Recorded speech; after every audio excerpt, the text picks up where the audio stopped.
یا ایھا الذین آمنوا، اے ایمان والو، لا تتخذوا بطانۃ، مت بناؤ رازدار، من دونکم اپنے سوا، بطانہ یہ بطن سے ہے، بطن پیٹ کو کہتے ہیں۔ انسان کے پاس جب قیمتی بات ہو نا تو اس کا پیٹ پھولا رہتا ہے۔ ایسا ایک آدمی ایسا ایسا کر رہا تھا، کہنے کہ بڑی بات، کام کی بات یاد آئی، تو اس نے کہا مت بولو، کب پیٹ پھٹ جائے گا، برداشت نہیں کر سکتے۔ رازدار ہونا کوئی آسان کام نہیں ہے۔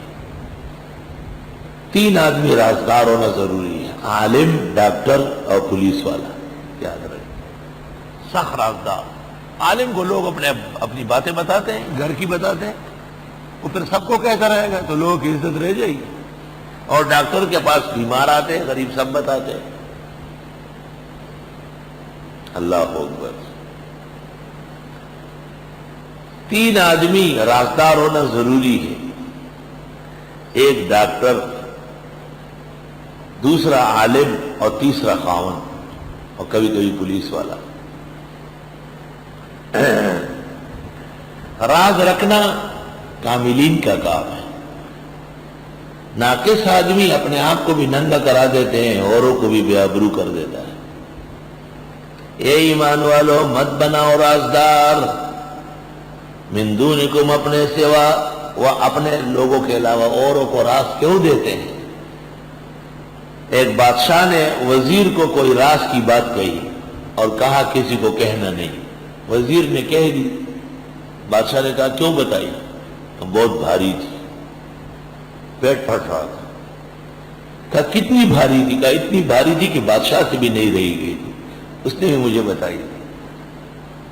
لا یعلونکم خبالا، نہیں کبھی کرتے ہیں تمہارے ساتھ دشمنی کرنے میں، خبالہ عداوت،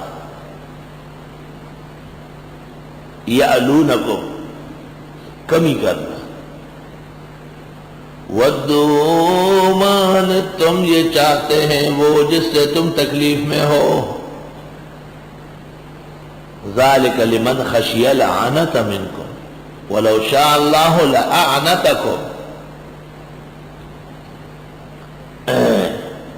قد بدت البغضاء من افواہہم، بارہا ظاہر ہو چکی ہے بغض اور کینہ ان کے منہوں سے، ان کے منہ سے ایسے جملے نکلتے ہیں۔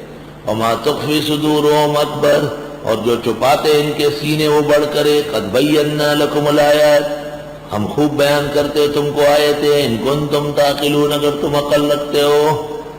ہاں انتم اولئک تحبونہم، ہاں تم وہی ہو کہ ان سے اب بھی محبت کرتے ہو، ولا یحبونکم، اور وہ تم سے محبت نہیں کرتے، وتؤمنون بالکتاب کلہ، اور تم ایمان رکھتے ہو کتاب پوری پر، تمہارا ایمان قرآن پر بھی ہے، توریت زبور انجیل پر بھی ہے، وہ نہ قرآن مانتے ہیں نہ اپنی کتاب مانتے ہیں، تو تم کیوں ان سے محبت کرتے ہو، وہ کیوں نہیں کرتے؟ وَإِذَا لَقُوكُمْ، اور جب وہ ملتے ہیں تم سے، قَالُوا آمَنَّا، کہتے ہم ایمان لائے، وَإِذَا خَلَوْا، اور جب تنہائی میں چلے جاتے ہیں، عَضُّوا عَلَيْكُمُ الْأَنَامِلَ، کاٹتے ہیں تم پر انگلیاں، من الغیظ، غصے کے مارے، کیا کریں، ان کا کچھ کر بھی نہیں سکتے، غصے کی وجہ سے انگلیاں چبانا، توبہ توبہ، ایسے کینہ اور بغض، استغفر اللہ۔ کینے اور بغض پر ایک آدمی نے کتاب الحسد لکھی، اس میں حسد کی مثالیں ڈالی۔